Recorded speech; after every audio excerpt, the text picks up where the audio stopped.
Through this afternoon and into the overnight hours, we are tracking potential for strong to severe storms, which is why your Doppler 10 weather team has gone ahead and issued a weather alert. So we're talking about two waves of storms, one getting started after 3 p.m., continuing into 5, 6, and 7. There's a brief break, and then another round of storms develops after 9 p.m. and continues into 3 a.m. The main concerns with these storms as of right now, looking at high winds, potential of gusts over 60 miles per hour, and flooding thanks to widespread heavy rain. So again, we did see that risk level increase through the overnight hours, but again, those main concerns staying as wind and flooding. We're still watching potential isolated and low potential for isolated weak tornadoes and also large hail, but again, lower on that threat level.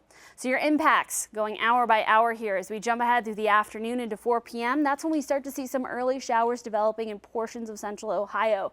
We see winds pick up as well, gusts again 60 miles per hour. We'll lose those winds briefly before another round of storms develops, this one bringing also that low chance for large hail and tornadoes, and also increasing that potential for flash flooding. The more rain we get, the more that threat is going to continue to increase.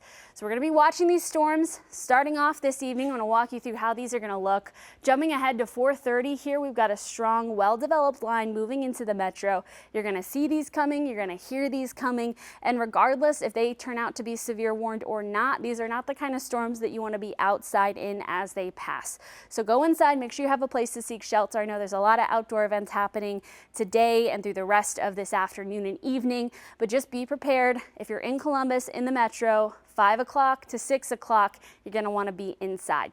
These storms roll through. They start to make their way to areas to the north as we head into 6 p.m. Mount Vernon, Newark, New Lexington starting to see a little bit of a break at that point. These storms continue to make their way through as we head through 6:30, and then we got a couple hours to breathe before that next round develops. This one pushing in after 10 p.m., moving slowly to the north, less organized and also weaker. Still brings potential for gusty winds and more flooding, but definitely going to be on the lower threat scale compared to what we'll see initially. So again, two waves of storms, weather alert for today. Things looking a little bit better as we head into Memorial Day, highs back in the upper 70s.